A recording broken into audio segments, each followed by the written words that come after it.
we were taking on water, yeah, we're sinking now. You're looking all concerned, like we're gonna drown. But we both know how to swim, no worries, let's flow for now. Let's take it slow, where you go, I go too. Bonjour les petits loups, yep mes Tazou, bienvenue, welcome avec Taskiller85, j'espère que tout le monde va bien. Aujourd'hui, vous l'avez compris, on va parler voiture, on va parler l'Arlo. Ouais, ça y est, j'arrive bien à le dire maintenant. Hein.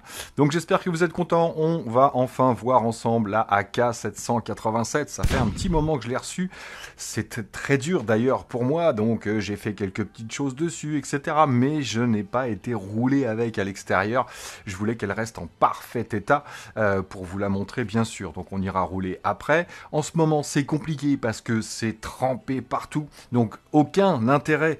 J'irai peut-être tout à l'heure sur le parking, vite fait quand même, pour que vous ayez un petit peu le bruit qu'elle fait et puis les sensations. Mais c'est trempé partout, donc aucune adhérence, aucun intérêt réel. Même si là, ils ont poussé un petit peu, encore une fois, les caractéristiques de l'engin et on a quelques petites choses en plus par rapport à la AK917 qu'on avait vu ensemble. Alors avec celle-ci, on avait surtout poussé, on avait surtout fait de la vitesse en ligne droite. C'est vrai que elle n'était pas fortiche au niveau de la tenue de route, au niveau de la maniabilité. Ça s'est amélioré en ajoutant dessus un gyroscope, mais d'origine, elle n'était pas ouf au niveau maniabilité. Là, apparemment, ça change. Voilà, vous allez voir, j'ai vu quelques vidéos et tous sont unanimes, elle est beaucoup plus maniable. Donc avec celle-ci, on fera plus de une petite course. On sortira certainement les deux en même temps avec Lil Rock pour aller se tirer la bourre un petit peu et on verra ce qu'elle donne, bien sûr, sans gyroscope. Là, j'ai la version carbone parce qu'elle existe en plusieurs versions, je vous en parlerai un petit peu plus loin, mais j'ai la version carbone avec un moteur parce que oui, elle existe aussi avec deux moteurs et deux ESC et on peut même faire la transformation soi-même, ils vendent le kit pour pouvoir le faire, mais là, on va s'intéresser déjà à la version carbone qui est déjà haut de gamme. Donc bien sûr à la fin de cette vidéo, dans l'outro, vous savez qu'aujourd'hui c'est le tirage au sort pour savoir qui a gagné la petite Tronsmart T7 Lite. Donc restez jusqu'au bout pour savoir si vous avez gagné une petite enceinte. Et je vous rappelle que le concours pour l'Ultimea Poséidon D60 est toujours en cours jusqu'à vendredi 16h, puisque là je fais le tirage au sort et réponse dans la vidéo de samedi. Donc vous pouvez toujours aller y participer. C'est cette vidéo là. Donc c'est parti, je vous montre comment ça se passe et vous allez en prendre plein les mirettes, même si vous l'avez certainement déjà vu. Donc toujours cette fameuse grosse boîte là. Que dis-je une boîte? Une sacoche pour pouvoir la balader un petit peu partout. Et cette fois-ci, je suis content, tout rentre dedans. Parce que dans la dernière, une fois que la voiture était montée, on avait un peu de mal à mettre la radiocommande. Là, vous allez voir, on peut tout mettre à l'intérieur. Tadam! Ouais, j'ai pris la orange et verte, mais vous l'aviez vu déjà sur les étagères. Donc, elle est magnifique, elle est superbe, ça c'est clair. Et comme je vous l'ai dit, tout tient dans la boîte, puisqu'il n'y a rien à monter. De toute façon, elle arrive complète. Donc, moi, bien sûr, j'ai enlevé les plastiques de protection, tout ça. Vous vous doutez bien, puisque j'ai déjà un peu bossé dessus. Alors, la voici, la voiture. Tiens, on va la mettre sur son fameux piédestal qu'on m'avait gracieusement offert. Et ça tourne. La radiocommande, donc c'est la même, c'est toujours la radiocommande l'Arlo qu'on avait vu, on changeait un peu les couleurs, mais c'est toujours la même radiocommande. Et sinon, dans cette petite boîte sacoche, boîtoche, c'est une boîtoche en fait, on aura quelques accessoires, le petit kit pour la passer en version 2 moteurs si j'ai envie. J'ai également une petite carte l'Arlo qui me dit félicitations, tout ça. Et j'ai eu un cadeau. Avec la version carbone, vous aurez un décapsuleur en métal comme ça, un gros décapsuleur. Il est beau, hein, franchement, c'est beau gosse, hein. Donc, je décapsulerai. Allez, la boîte, on va la mettre là. Des accessoires de transmission. On a des pignons, des couronnes pour pouvoir la faire monter un petit peu en vitesse de pointe. Là, je l'ai laissé toute d'origine, bien sûr. Une petite pochette d'accessoires avec des clés Allen, des riselants, des petits doubles faces et une croix pour démonter les roues. J'ai également eu une pochette de stickers. Il y en a certains qui ont déjà été collés sur la voiture et des numéros supplémentaires si je veux changer les numéros. Des stickers de chez l'Arlo. Tiens, je vais vous montrer là, ça changera. Non, préférez là? Dites-moi, hein. Les deux en même temps. Le petit questionnaire pour savoir si vous êtes satisfait des produits l'Arlo, tout ça. Si vous n'êtes pas content, vous mettez je suis pas content. Et enfin, Et pas des moindres, le sac en place. Non, c'est pas ça, je voulais dire. On a 2 petites sangles ici supplémentaires, même si on n'en aura pas spécialement besoin. Et 2 sangles supplémentaires ici, si on a besoin de renforcer la fixation de batterie. Mais vous allez voir, c'est déjà plutôt pas mal. Et on a 2 super petits bouquins. Franchement, c'est top moumoute, c'est magnifique. Alors, un avec toutes les spécifications, les pièces détachées, etc., etc. On va pas faire l'article. Et on a un catalogue. Alors, pas de français, cher Larlo, mais vous avez une notice de malade avec toutes les explications, les spécifications, bien sûr, les explications, comment ça se met en route, la radiocommande, tout ça, tout ça. Et à la fin, bien sûr, on a également les éclatés avec les pièces détachées, s'il y a besoin, et il y a tout, cher Larlo, bien sûr. Donc là, voilà, cette petite AK 787, réplique de la Mazda 787, bien sûr. Elle est magnifique, elle est superbe. Regardez l'arrière, on a encore une fois des clignotants et on a un feu stop central ici au milieu, je vais vous le montrer tout à l'heure. Toujours les mêmes pneus qui sont caoutchouc et fibrés bien sûr. Une carrosserie bien épaisse, ça on a l'habitude cher Larlo. 2 rétroviseurs bien costauds, ça va pas casser de suite. Les grosses fixations caoutchouc bien sûr, comme sur la AK 917 et des petits phares évidemment sur l'avant, des petits phares magnifiques. On a des enjoliveurs un petit peu particuliers ici qui sont soi-disant faits pour l'aérodynamisme de la voiture. Pour ça, on a la forme de la voiture, bien sûr, les petits enjoliveurs ici et également les petits diffuseurs ici. Je ne sais pas où vous verrez mieux. Voilà. La radiocommande, rien de spécial à vous dire sur cette petite radio. On n'a toujours pas de volant mousse. C'est toujours trop loin pour le pouce, bien sûr. On a 2 petits canaux ici. Et vous avez sur le devant, bien sûr, comme d'habitude, les commandes de steering ici pour l'alignement des roues ou l'amplitude des virages. Les commandes pour le throttle, pareil pour la vitesse maximale et pour l'avance et le recul. On a également ici un autre petit potard qui va permettre de bouger l'aileron. C'est le canal 5, le bouton de mise en route bien sûr, on maintient avec la petite mélodie et ici c'est pour inverser les canaux, mais là en l'occurrence on n'aura pas besoin. Elle fonctionne toujours avec 4 piles LR06, tiens ce sont des EBL, les 4 mêmes. Je suis en train de tester des piles rechargeables qu'on m'a envoyées avec un petit chargeur, donc je vous montrerai ça bientôt parce qu'il fallait que j'investisse. J'avais plus de piles rechargeables depuis longtemps et là apparemment celle-ci dure longtemps, donc je teste et je vous en parle un petit peu plus tard. Donc belle petite radio comme d'habitude, par contre ils ont augmenté la portée apparemment. Là, on va pouvoir piloter jusqu'à 350 mètres sans problème. C'est largement suffisant et au moins, on ne risque pas d'avoir de perte de contrôle comme j'avais eu avec la AK 917 sur mon fameux crash où j'avais perdu la connexion arrivé à 160 km/h. Ça pique.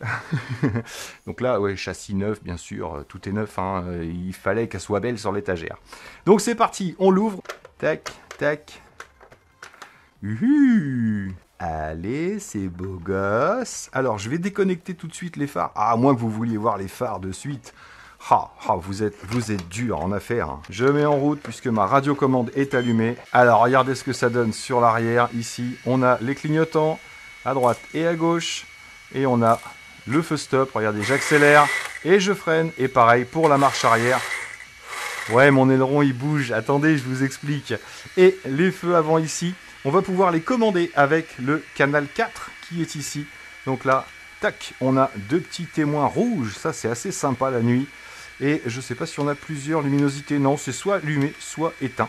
Donc voilà, c'est beau comme tout. C'est beau gosse, c'est très beau gosse. Alors, l'aileron, c'est génial.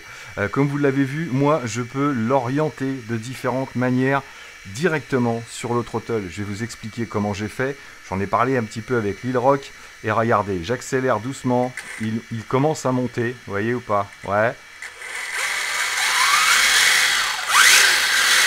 Et quand je freine, il revient un peu plus à plat. Ici. Donc 2 solutions. Soit l'aileron, vous le mettez à plat pour gagner en vitesse de pointe parce qu'il n'y a pas de ralentissement d'air. Mais l'aileron, normalement, c'est pas fait pour ça, c'est pour gagner en adhérence. Donc, moi, j'ai choisi l'option où l'aileron va se lever quand j'accélère de façon... C'est génial, hein. Franchement, c'est top. Hein. Vous voyez bien là ou pas?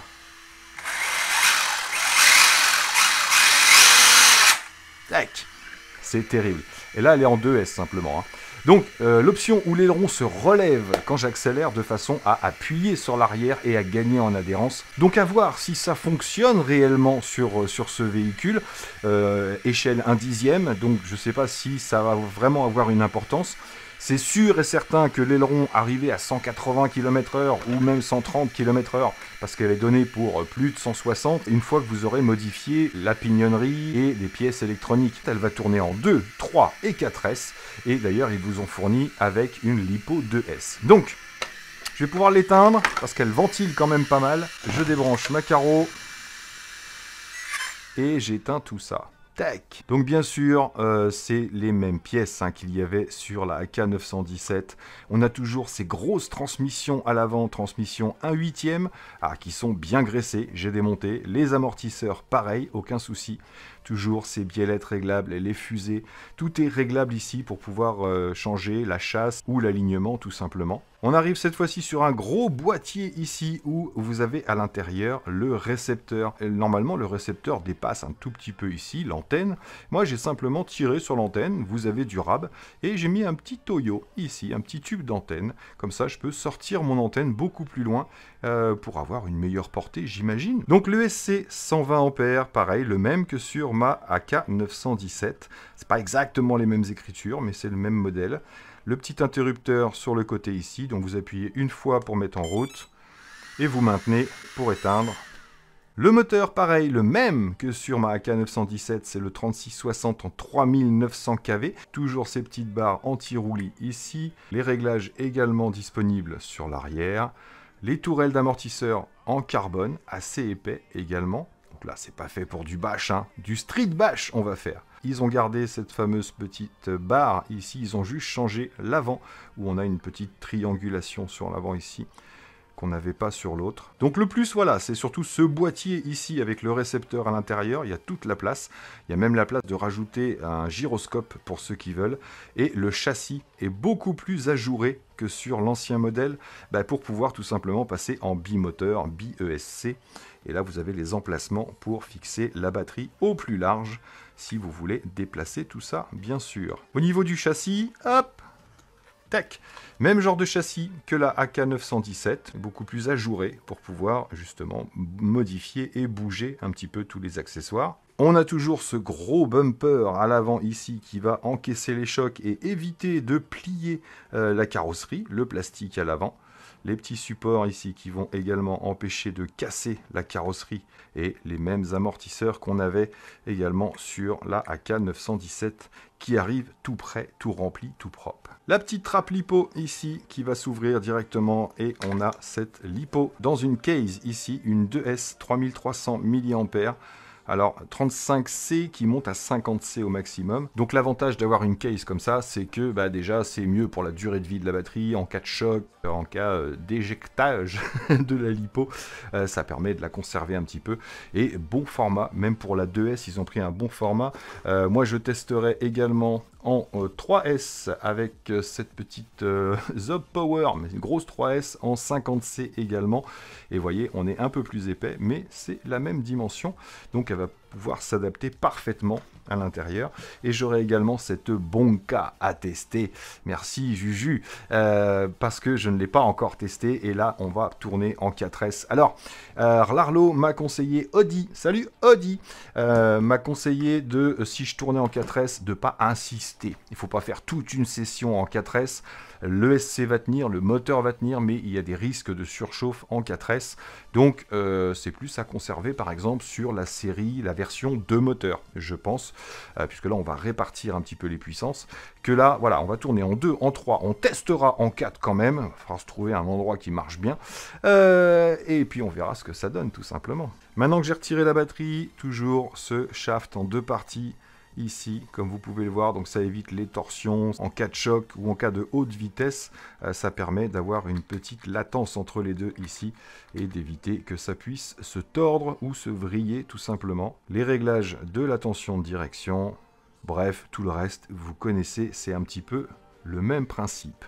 Alors que je vous parle un petit peu de mon récepteur. Donc, je suis allé ouvrir ce boîtier. J'ai sorti le récepteur qui est le même qu'il y avait sur la 917. Et comme vous pouvez le voir, l'aileron est connecté sur le canal 5 à la base, qu'on va pouvoir justement contrôler avec cette petite molette ici. Donc vous pouvez régler tout simplement en tournant du minimum au maximum sur un angle de 15 degrés environ.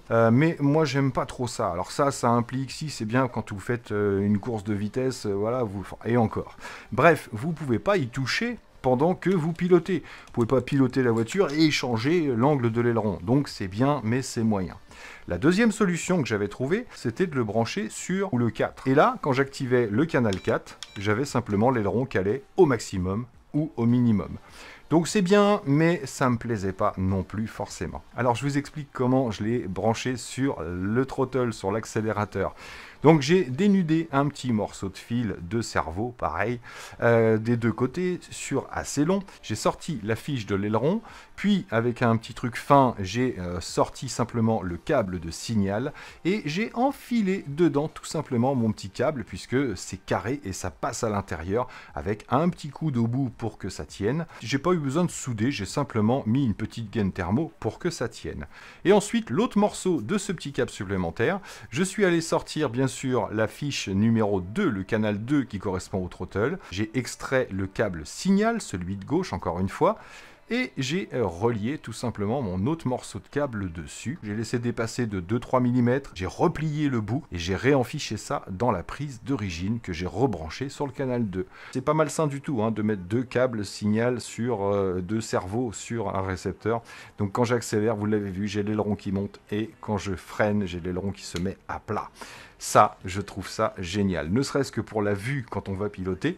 Et je pense qu'en matière de pilotage, je ne parle pas de record de vitesse, mais pour du pilotage, on aura forcément, plus on aura de vitesse, plus on aura d'appui sur l'arrière pour éviter de partir et de chasser. On va tester, en tout cas, moi je kiffe ce réglage-là. Donc elle existe en orange et vert, comme celle-ci, et elle existe également en bleu et blanc. Ses dimensions sont de 465 mm par 200 mm sur 100 mm de haut, qu'on va pouvoir gérer un petit peu si on veut. Une garde au sol de 11,5 mm. On a une largeur de train de 19 mm et un empattement de 260 mm. Sur la transmission, on a un pignon de 34 dents et une couronne de, je crois que c'est 54 dents. Alors je vous l'ai dit, elle arrive, elle est bien réglée, les amortisseurs sont bons, il n'y a pas de souci, c'est parfait. Il y en a qui se sont plaints, j'en ai vu dans certaines vidéos, de la garde ici et de la hauteur de la carrosserie par rapport au châssis. Je ne sais pas si vous le verrez bien ici. Vous voyez les espaces qu'il y a au niveau de la carrosserie et du châssis. Mais ça, on va pouvoir le régler, bien sûr. Ici, il suffit de modifier l'appui. Donc ça, on peut le modifier et le régler tout simplement avec les petites vis qui sont, hop là, directement sur les triangles. Au bout de mon doigt, à côté de la pièce grise, ici, vous avez une petite vis BTR. Donc, hop, en vissant cette petite vis, vous allez tout simplement appuyer sur le support du châssis ici et donc ça va faire remonter la roue tout bêtement. Donc voilà, vous l'aurez compris, on va pouvoir régler sa garde au sol bien sûr. Vous avez des réglages évidemment pour les amortisseurs, sur la tour d'amortisseur, vous allez pouvoir régler en 6 points différents sur l'arrière et en 3 points différents sur l'avant, mais c'est pas comme ça que vous allez changer la garde au sol. Et vous avez également des petites bagues de réglage ici pour les amortisseurs. J'ai serré un petit peu sur l'arrière mais pas grand chose. Et moi je trouve que c'est plutôt pas mal au niveau de l'amortissement. On a quelque chose d'assez souple et d'assez rigide en même temps. Donc moi j'aime bien, voilà, j'aime beaucoup ce genre là. Je sais pas où vous verrez mieux. Voilà, je peux faire ça si je veux. Get. Bon, ça fait bouger la table.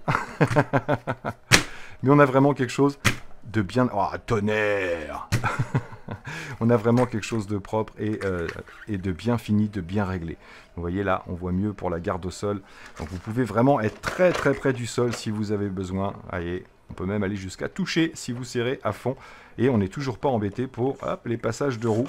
C'est vraiment bien étudié, aucun souci là-dessus. Donc voilà, je pense qu'on a fait à peu près le tour de ce petit joujou. Tiens, je vais la remettre en route vite fait. Au niveau de la réactivité, on a vraiment quelque chose de bien propre. Ça, on l'avait déjà, hein, mais le cerveau, c'est un cerveau de 9 kg, hein, je sais pas si je vous l'ai dit. Donc juste avant de faire du bruit, voilà, il existe plusieurs versions, je vous l'ai dit. Celle-ci, c'est donc la Carbone qui est vendue 299,99 $, qui correspond à peu près à 285 €, un truc comme ça. Par contre, il vous précise bien sur le site Larlo que les taxes ne sont pas comprises. Donc, voyez avec eux, laissez un petit message pour qu'ils déclarent un petit peu moins lors de l'envoi et ne prenez pas en express. La livraison est gratuite. Il y a une livraison gratuite entre 7 à 10 jours. Donc, choisissez cette livraison-là et laissez-leur un petit mot comme quoi ils pourraient déclarer un petit peu moins. Ce serait gentil comme tout. Mais donc, vous risquez quand même d'avoir des taxes à l'arrivée, ça c'est clair. Donc, version A, 300, on va dire 300 $. Pour la version Carbone, vous avez la version métal qui a 100 $ de moins directement. Et vous avez la version roller, c'est-à-dire sans l'électronique à l'intérieur. Vous avez le cerveau quand même, mais je crois qu'il n'y a pas l'ESC, le moteur, ni la radiocommande, ni le récepteur, évidemment. Donc cette version-là est à 100 € de moins, 199,99 € et dollars, pardon. Et la version métallique est à 169 $. Et je vous ai dit, la version RTR à 199 $. Prenez pas le roller, sauf si vous voulez vraiment de la pièce d'avance. Mais voilà, il y a 30-35 $ de différence entre la version sans rien et la version RTR. Donc n'hésitez pas une seule seconde.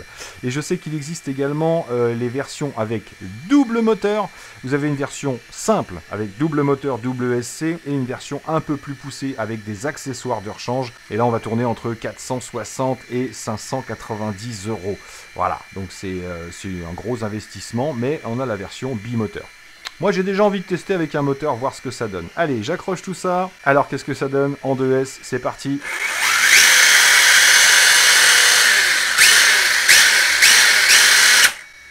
Oh, ça freine sec.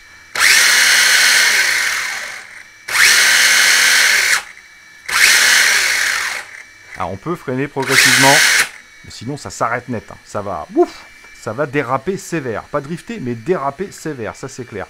Donc voilà, cette petite caisse, franchement, elle est magnifique. Donc je vous l'ai dit, hein, des gros différentiels. Vous voyez, quand je tourne dans un sens, ça tourne bien dans l'autre, sur la roue avant et sur la roue arrière. Hop, je tourne dans un sens, ça va dans l'autre. Et on sent qu'ils ont mis de la grosse graisse à l'intérieur. Il y a une bonne résistance, c'est pas hyper fluide. Et toujours ce fameux embrayage dans ces voitures.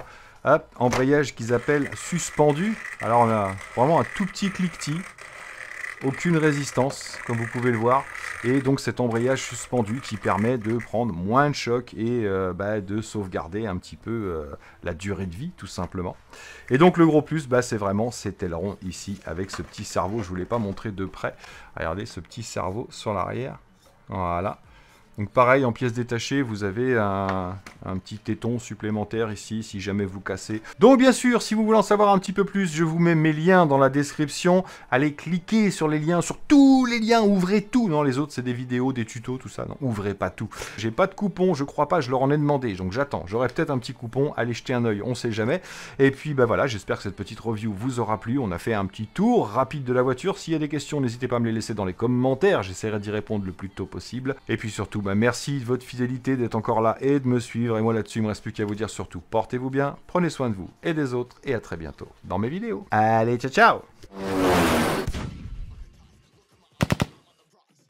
Yep les amis, c'est parti, on se retrouve pour savoir qui va gagner cette fameuse petite T7 Lite de chez Tronsmart. Pas celle-là c'est la mienne, l'autre qui est dans la boîte. Et je tenais à vous signaler que je viens de recevoir un petit colis de la part de ça tombe bien aujourd'hui, mais bon, le tournage est fini.